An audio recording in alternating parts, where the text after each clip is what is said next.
After he disappeared, a tip to investigators is leading to new search efforts for a missing Northampton County man. Daniel Moses vanished in 2011 after a fire at his home. WRL's Keenan Willard shows us how the man's family is calling on the community and investigators to finally bring them peace. Fire and emergency crews, canine units, and volunteers helped scour the grounds of Odom Prison in Northampton County. They're searching for the remains of Daniel Moses, who went missing from his Northampton home 12 years ago. Moses always felt larger than life to his younger sister, Sheila. He was the first to leave home, spending most of his life in New Jersey before moving back to the family's land in Northampton. He started cooking his chicken barbecue, and he had all of these clients all over the county. And it was like his part-time business, which he really enjoyed. As the barbecue man, Moses seemed to have found his second act. Then came June 16th, 2011, the worst day of Sheila's life. One of my brothers called me and said, "Hey, we can't find Daniel. Grandma's house is on fire, but he's not in it." Investigators found a damaged home, his cars and barbecue, but no sign of Daniel Moses. Sheila Moses says her brother's then-girlfriend told investigators he'd left on vacation somewhere, and as a result, he wasn't declared missing until 4 days later. Sheila says it set back the investigation from the start. The last 12 years for me has been a nightmare in the sense that the Northampton County Sheriff's Department, in those first 2 or 3 years, treated Daniel's case. They looked for Daniel only if I called, only if we asked for a family meeting. Sheila Moses says the past 2 years have brought signs of hope. She feels the new leadership of the Northampton Sheriff's Office has been more aggressive in their search, but she wants a new SBI agent assigned to the investigation and for the FBI to also be called in. In a statement, the Northampton Sheriff's Office says last week's search was conducted following new information received, but the investigation is ongoing, and the Sheriff's Office isn't prepared to comment on a suspect or direction in the case. Sheila can only pray the tips keep coming in, leaving the search for her brother alive. I don't want to die, and Daniel's not found. I don't want this case to outlive me. Keenan Willard, WRL News, Northampton County. WRL reached out to the SBI for a response to Moses' comments, and they sent us a statement reading in part. The SBI investigation and participation in the search for Daniel Moses has remained active since its inception in 2011. The investigation was intensively worked last year and is still an ongoing concern for SBI agents. We also reached out to the FBI for a response, but have not heard back.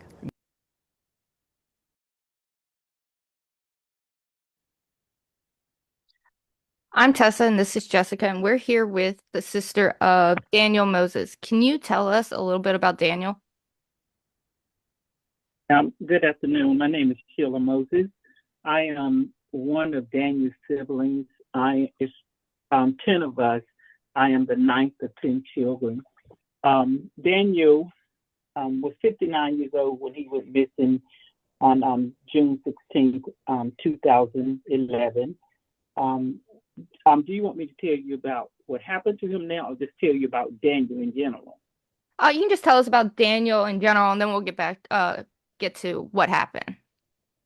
Okay. Well, he left home with a 10-year age difference between us. So when he left home, I was really just a kid. The wonderful thing that I remember most about Daniel when I was a little girl was that he was this big guy living in New Jersey who, along with my sister, sent for us in the summers, and we spent the summers with him and found summer jobs. There were no jobs in rural North Carolina unless you worked chopping peanuts, which we did not want to do. And he was a good big brother.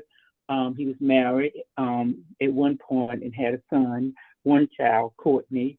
And the most important thing that people need to know and understand about Daniel McCoy Moses is that he had a family, and he was loved, and he loved us. Now, he disappeared on June 16th. Can you tell us a little bit about that story? Well, Daniel lived in New Jersey most of his adult life. And after divorcing his wife, he moved to, or they divorced each other, however that worked, that's not important to the story. But he moved to Rocky Mount, and then he moved to what we call the old home place, Jones property, to my grandfather's house on Duke Service Road. And he was living there from 2005 until he went missing in 2011. Unfortunately, he started dating, and I refer to her as that woman. They started dating this woman, and most of the time she was there every weekend for 10 years. On June 16th, I was still living in Atlanta at the time. One of my brothers, Leon, called me. I was at one of my client's office, and he called me in a panic. Hey, we called him Dane or Sam. Hey, Pat, what's Dane's new number? This is another part of the story. He had just abruptly changed his cell phone number like a week before he went missing. And he was like, I don't have Daniel's number. The number I have, he's not answering. What's going on? Then he proceeds to tell me that the house is on fire. They can't find Daniel. Okay, that's the short of the story. So the house is burning. They can't find Daniel. And I immediately call the girlfriend. And she tells me this wild story of, well, he's not in the house because he told me he was going on vacation. I knew that wasn't true. I knew at that moment that we were in trouble because none of us would go any place, even as grown children, and not tell our mother. So let's back up to earlier that day. My mother, missing piece of this puzzle is she lived next door to Daniel, and she was in New Jersey. And she had been trying to call Daniel. She had called him that Wednesday, and then on that Thursday morning, she woke up and said, hey, I called Daniel, and he didn't call me back. She knew that was off. So she started calling the girlfriend. The girlfriend tells my mother that she hasn't talked to Daniel. And after my mother talks to the girlfriend, my mother is saying to herself, well, when my sister, my older sister, my mother's daughter, when she comes in the house, she's going to tell her. Well, Barbara comes in the house an hour later in a panic, telling Mama about the house is on fire. Now, I don't believe that any of that is a coincidence, but we can't prove that. The minute my mother realized that Daniel is missing, or she can't reach him, the house burns down. Okay, so this is Thursday. This woman, the police talked to her, and she convinced them that Daniel's on vacation. She didn't convince me. She convinced the Northampton County Sheriff's Department in Jackson, North Carolina. Okay, so Friday, Saturday, Sunday, his ex-wife says, listen, it's Father's Day. Daniel has never missed a Father's Day with Courtney, never. If we don't hear from him, something is wrong. On Monday, the bells went off for everybody that this girl was lying, and we filed a police report. Now, I'm living in Atlanta, so I'm driving. On Sunday, I'm packing. On Monday, I'm in North Carolina. So we spent that miserable summer looking for Daniel, begging the Northampton County Sheriff's Department to get the FBI involved, at least the FBI and the FBI, which they failed to do. I wrote a letter to the governor, I think maybe December. He responded in January. Then, and only then, did Walter Brown get involved, who at that time was an FBI agent. He now works for the Northampton County Sheriff's Department as a detective. Okay, so from 2011 until maybe 9 years ago, in my mind, the only suspect was the girlfriend. That's in my mind, because I don't know what happened, but I know she knows something. Okay. On the 10th anniversary of Daniel being missing, I received a call from a young lady from Woodland, North Carolina, with a crazy, but I believe true story. Now, I'm not related to her, but I know she's younger than I am. She tells a story that she is driving on Duke Service Road, coming from one direction, and another car is coming from the other direction.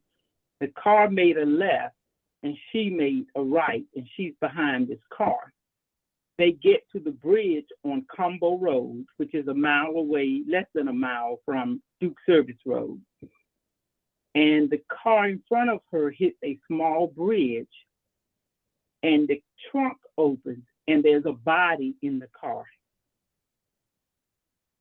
And this body is a dark-skinned man, and he had on 2 socks and tennis shoes. Well, that devastated me because Daniel was dark-skinned, and he always wore socks and tennis shoes when he was riding his bike.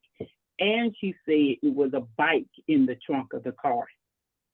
Now, she held this story for 10 years. The FBI, they're not officially on this case, but they have gotten involved 1 or 2 times to do a few questions. I'll tell you about that later. They interviewed her, so did Walter Brown of the FBI. For whatever reason, they believe her. Well, the FBI doesn't. For whatever reason, I would say that the FBI, now detective, they believe her when she's saying she has nothing to do with Daniel being missing. I don't believe that. I don't believe I believe I believe that the people that whoever, how do I say this? The people who ever killed Daniel or who helped kill Daniel, I think they all know exactly what happened and knows that their body was in that car, okay? And I don't know how she ended up on that road and behind that car, but I don't believe her story, okay? So just hold that story for a minute. So that's 2 different things that we think happened to Daniel. Now, last year, I get another call from a girl who's friends with the girl who claimed she saw the body in the car, and she names the person who killed Daniel. So just like on TV, you have all of these theories.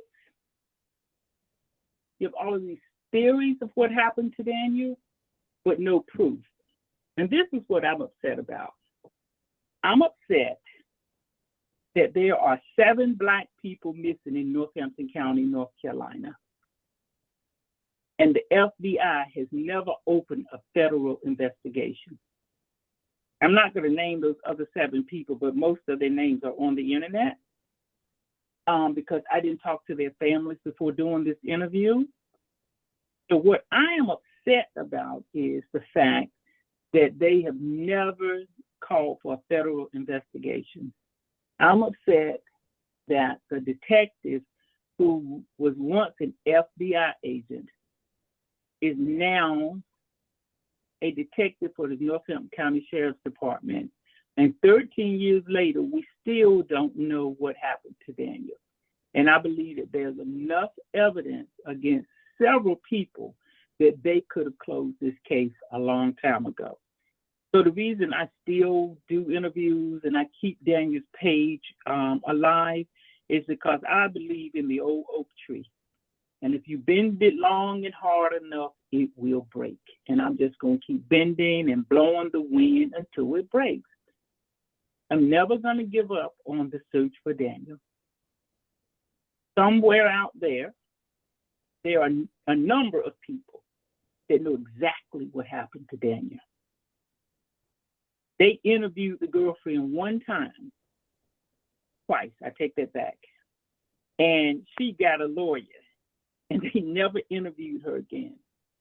And I have a problem with that because they don't even know if that lawyer who said he represented her 10 years ago, they don't know if he still represents her. I have a problem with them taking the girl who saw the body in the back of the car. I have a problem with them taking her word. She passed a lie detector test, but I know they mean nothing. And I felt that they should have stayed on her. Big man, that the call I got last year, and they named the person who killed Daniel. I don't know if that's true or false, but I know they have played with that evidence and not paid enough attention to this case. Jack Smith is the sheriff. He was elected the sheriff of Northampton County. I think he's a good man, but I'm asking him to do more. I'm asking Walter Brown to do more. That's what I'm asking. It's Daniel's sister. I feel, I'm going to play the race card here. I feel, as you all know, that they don't look for men, and they really don't look for black men. There are 500,000 black people, over 500,000 black people missing in America. And I looked on your website, and all of those black people, I said, oh my God, I couldn't believe it. So I just want to thank you all for the attention you have paid to the people of color, because that does not happen. And I'm asking them the attention you all pay on your page to black people. I'm asking them to do the same thing in Northampton County. If 7 white people were missing in Northampton County, they would have turned that town upside down. What does this have to do with race? Everything. And my mother, oh my God, my mother died not knowing what happened to her child. I would never get over it. I used to say, Mama, fine. And she would say, child, I'll be resting in my grave when you find Daniel. She used to always say that. She knew that they were going to fail her, and they did. But God never fails. So that's what happened to Daniel. There's a lot in such a very long time frame to be looking and searching and hoping. Now, going back to then, do you know what they said was the cause of the fire? I don't think that they investigated that enough. So it was an old house. My grandfather, that's the other heartbreak, bought that house for $3,000 in 1955. The house was probably 20 years old at that time. So it did not have central air. It had the unit in the window. What I believe happened is because my mother was not home, that Daniel had been missing since that Sunday. That's what I believe happened. And I believe that the air condition ran all day, Monday, Tuesday, and Wednesday, and the air condition caught the house on fire. That's one theory. The only reason some days I doubt that is because the same day my mother called the girlfriend, the house caught on fire. So I'm kind of saying two things at the same time, and maybe that doesn't make sense. But what throws me off about it being the air is a big coincidence as it relates to the girlfriend talking to my mom. But if that call was not in this play, and that's what it feels like sometimes, a very badly written play. But if the call was not in it, I would say it was the air. According to the FBI, they could not determine the cause of fire. They narrowed it down to the air conditioning.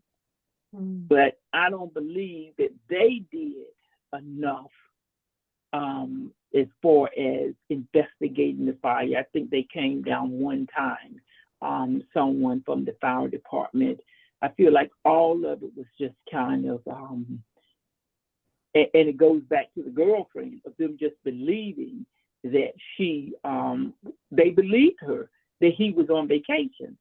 So they weren't treating it like it was a missing person. So to answer your question about the fire, I don't think they ever, if you look at the police report, which is really, they claim it's not, but that evidence really is public record, and I'll get you a copy of it.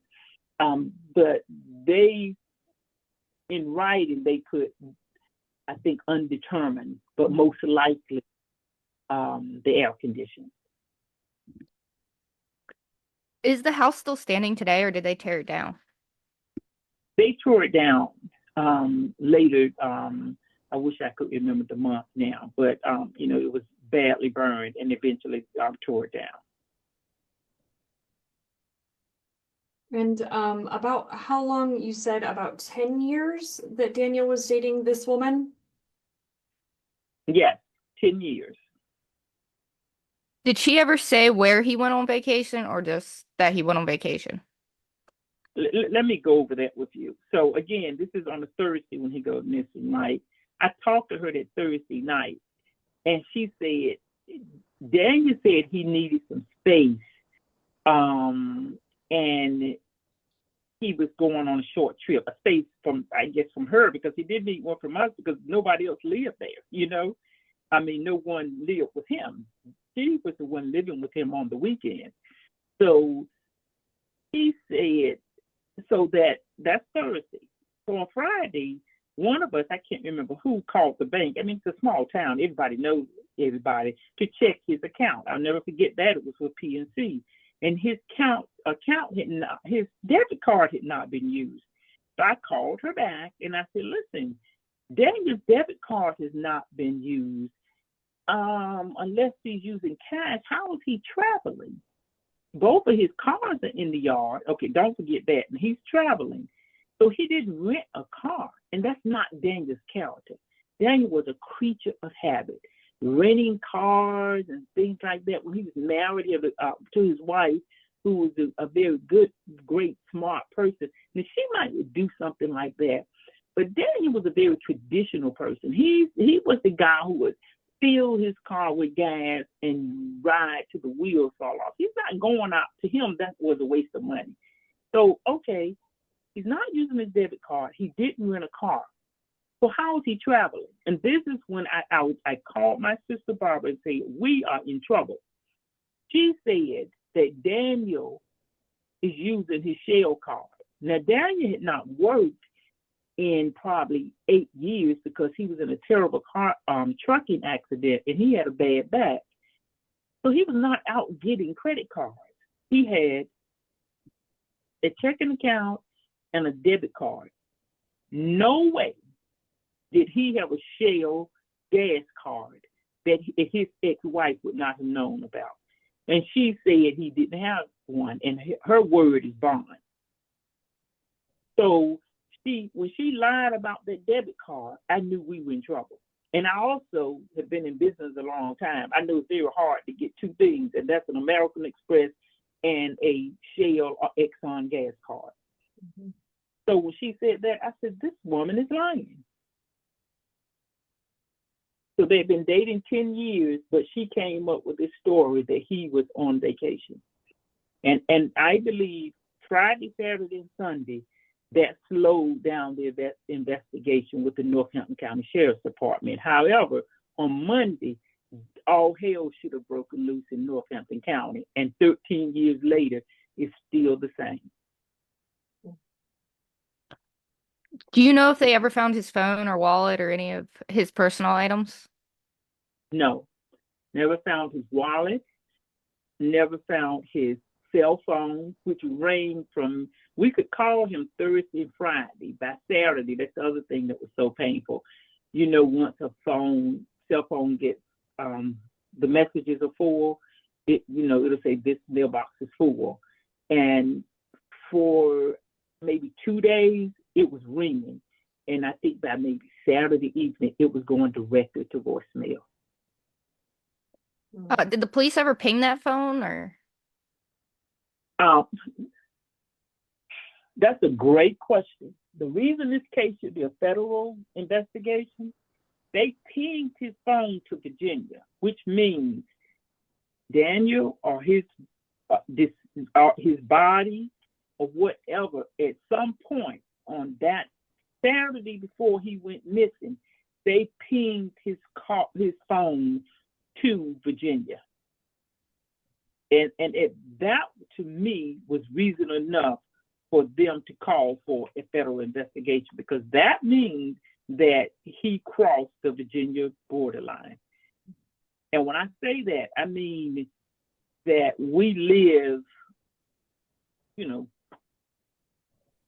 25 minutes from Virginia. If you're going to go, like the Emporia area, the area they pinged this phone to is an hour away in the Newport News area, I believe. But that's where he went fishing. So I feel like the ball was dropped on his phone. And I'm now, as we speak, still talking to the FBI about his phone records. And as far as we know, that is the last ping was on that Saturday in Virginia. No, they pinged. It wasn't the last one, but we don't know if his phone was with him, if that makes sense. Right. Yeah. So to answer the question, yes, that's one of the pings. I believe that they pinged it in that whole area. So you're talking Suffolk, Murfreesboro, that entire area. And Daniel did something that we didn't do. He knew the roads very well because he's a former truck driver. So he knew all the back ways to go places. So if I was going to Virginia from our hometown, I would get on 95, but he would go through all the little small towns.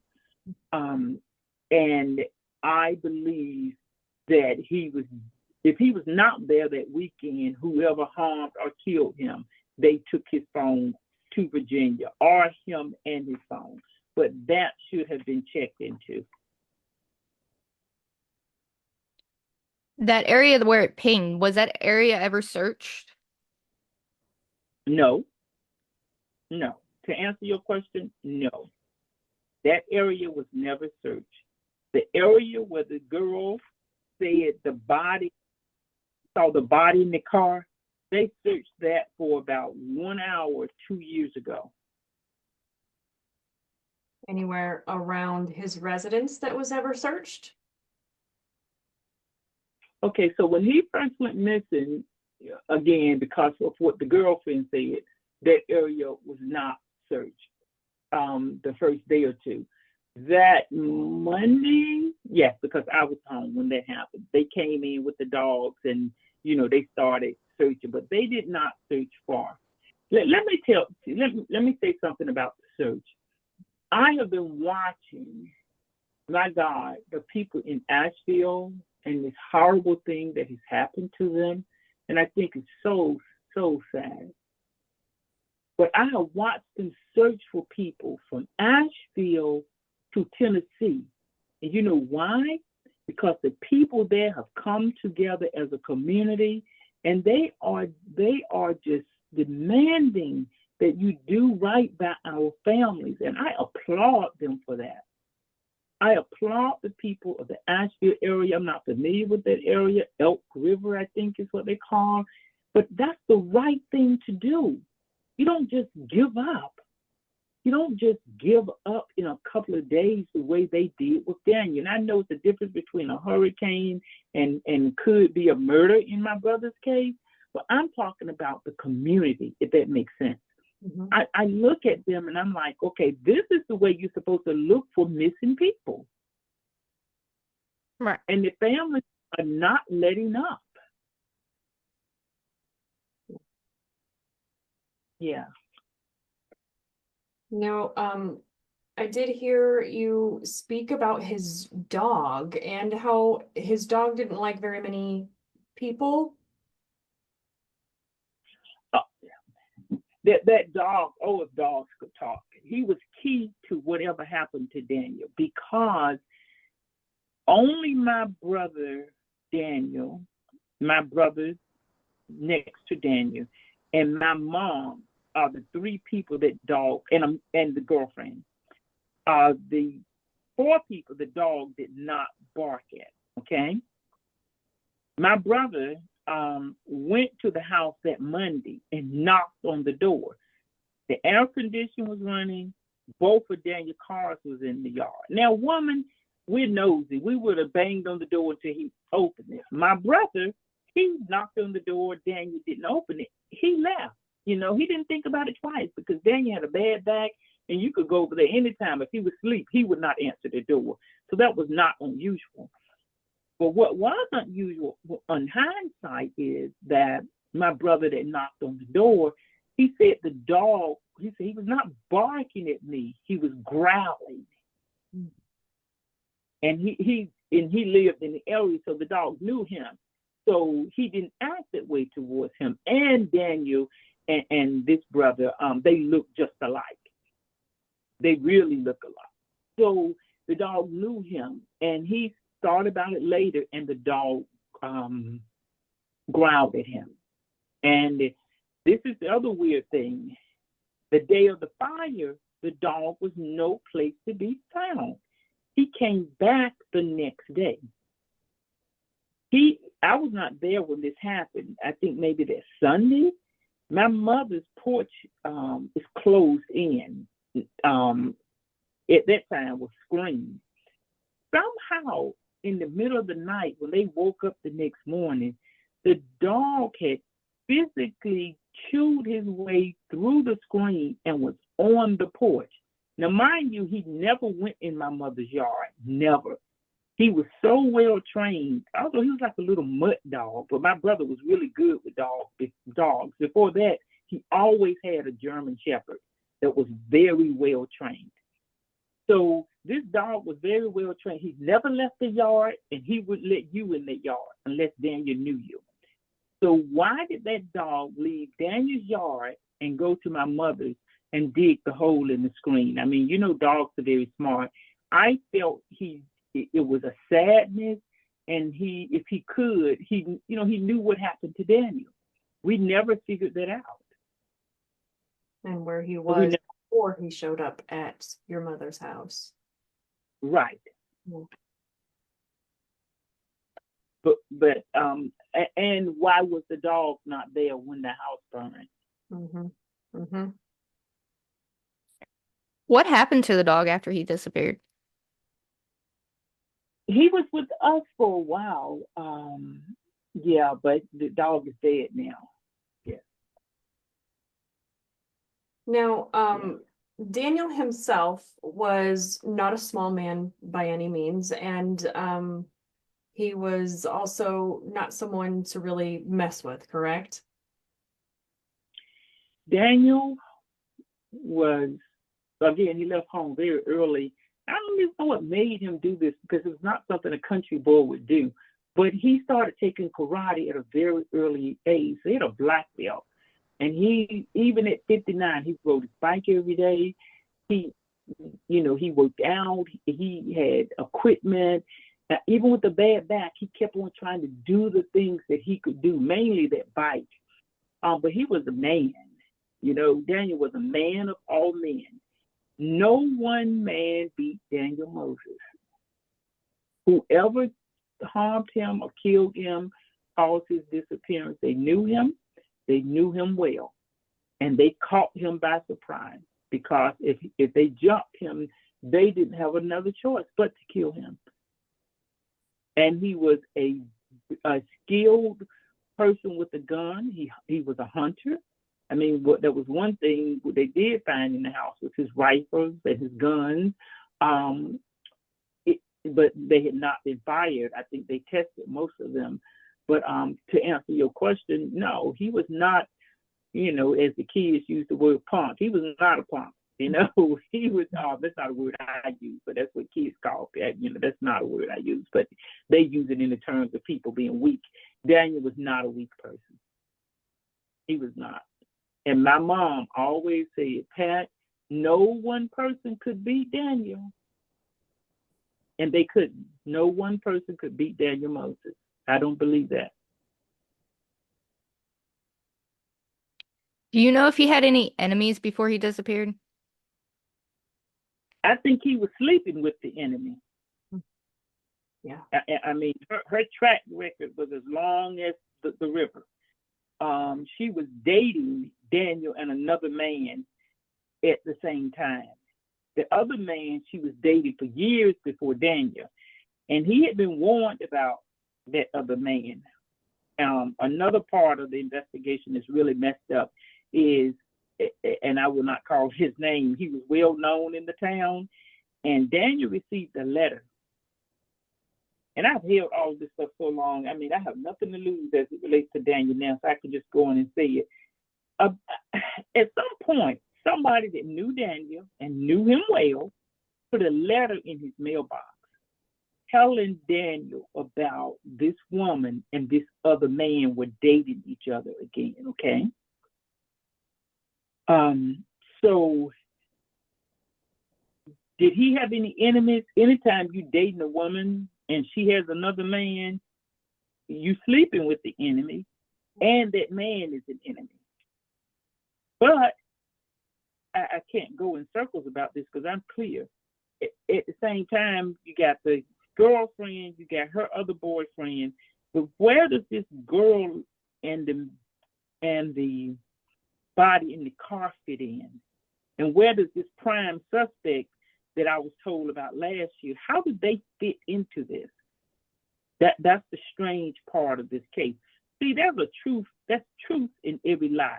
One of these stories is the truth. They all sound like mystery movies and lies, but one of them is the truth. And if the Northampton County Sheriff's Department follow up on those three stories, unless it was a random act of violence, and if it was a random act of violence, then you got to tell me who beat Daniel Moses. Mm-hmm. You got to tell me who walked in that man's house with a gun. When they went in the house and put the fire out, it was a rifle behind the door, and he could use it. There was a gun in the kitchen. So you would tell me that one person or one girlfriend beat a man with a black belt that could break your neck with his hands, and he had guns in his house? You gonna tell me that was a random act of violence? Okay, let's say it was. Then you investigate that. Right. So I'm asking them to investigate all of those theories. So you asked me a question I didn't answer. Did he have any enemies? I don't know Daniel's friends from New Jersey. I just know what was happening once he got back home. And I believe he was sleeping with the enemy, and through her, he had definitely gotten himself into probably with some shady people, because she was shady. Yeah, I said it live. She was shady. Mm-hmm. Right. Do you know if there is any relation between that woman and the woman that saw the body, claiming to see the body in the trunk? And there you are with that billion-dollar question that the FBI, I've been asking them for 3 years to do. And all they have to do is get a genealogist to do a DNA. It costs $50, I believe, and find out if these people are related. The girl who told me about the body in the car, right? Yeah. The guy that I was told about a year later, who's the suspect, he's from the same area that the girlfriend is from. And they have, to this day, they have failed to try to connect those three crazy stories. Wow. And this is my first time being able to tell all three crazy stories. Because before the podcast that went out, that was before the girl called me with the crazy story about the body in the car. So you have two stories that make a little sense and one that makes none. The one that with the body in the car makes none, because why did you hold it for 10 years? Yeah. Exactly. Do you know when she said she saw that? The same month he went missing. She said she couldn't remember the date, but it was definitely June 2011. Oh. Because she said the next week she saw, start seeing the articles in the paper, and she thought about that she saw the body in the car. Well, that makes you involved or a very, very something like that for 10 years. Exactly. Now, what is currently happening with Northampton Sheriff? Oh, that's your other billion-dollar question. Nothing that I feel should be happening. So, again, and this is no disrespect to the beautiful people in Asheville. This is just, in a way, admiring the way they are fighting for their loved ones. You search from Asheville to Tennessee for people, right? The area where the girl saw the body in the car, it's not 2 miles long. If you can search in muddy, dirty water and rivers for miles, they could have searched all of the areas called Combo, right? They have never searched the entire area.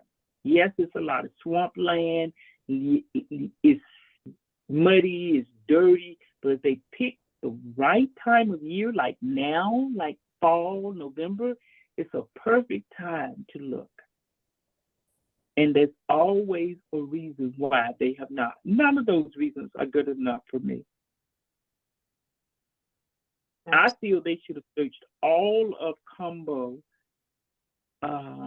It's a perfect place if you want to hide anything. It's a perfect place to hide it.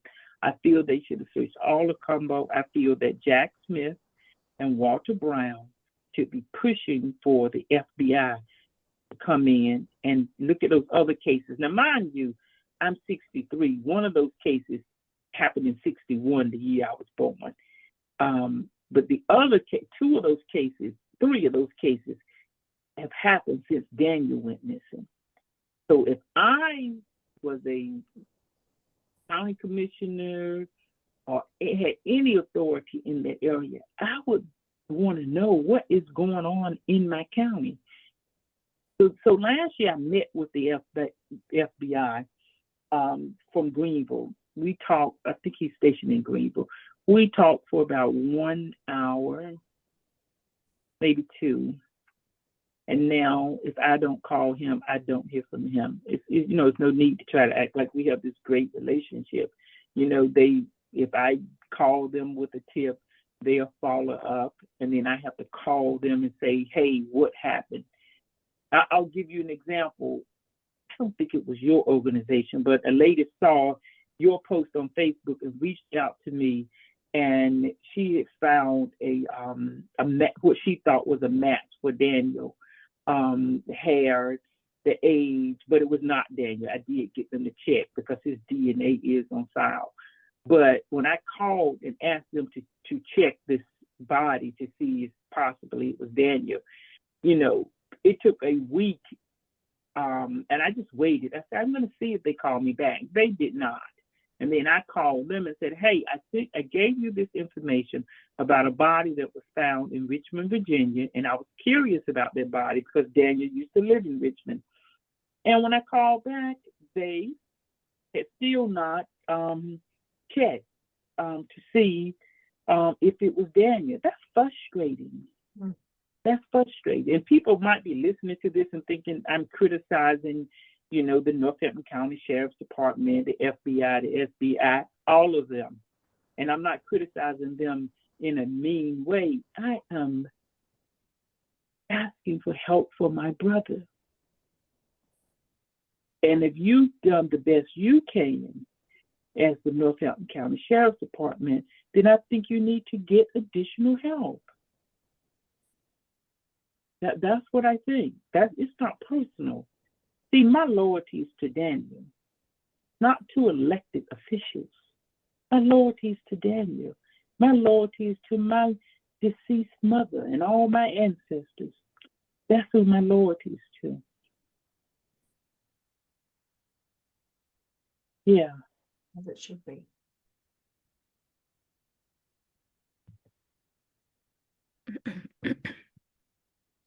So the Northampton County Sheriff's Department phone number is 252-534-2611.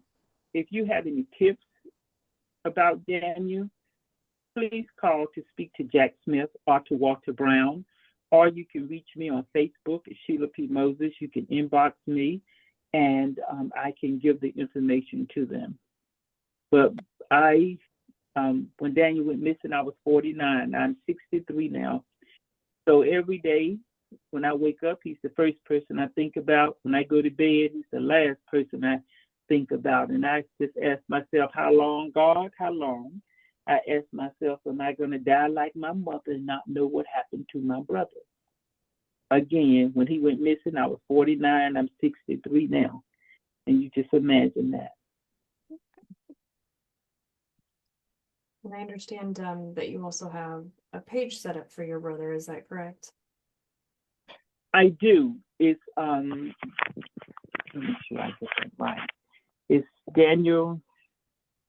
It's missing. I just have to always look. It's Daniel McCoy Moses missing, and that's on Facebook. And I don't have another page. So it's Daniel McCoy Moses missing since June 16th, 2011. Perfect. We'll Yeah. put And also go to that page. That's where I put most of the information about him. Sometimes I'll go over to my personal page and repost information, but most of the time I put it on that page. Perfect. We'll put a link to that page in the comments as well. I want to thank you for your time. Is there anything else you would like to add before we go? I want to say that if Daniel's dead, I owe it to my mother to bring his body home and lay him down beside her. That's all I want to say. And I want to say thank you to all of you and your organization, Missing People in America, for caring about all people, of all colors. And that's all I have to say. Thank you. Thank you so much for your time and continued effort and never giving up on Daniel. And thank you. And the fight is on. So love you all. God bless you. Thank you. Thank you. You. Bye-bye. Bye.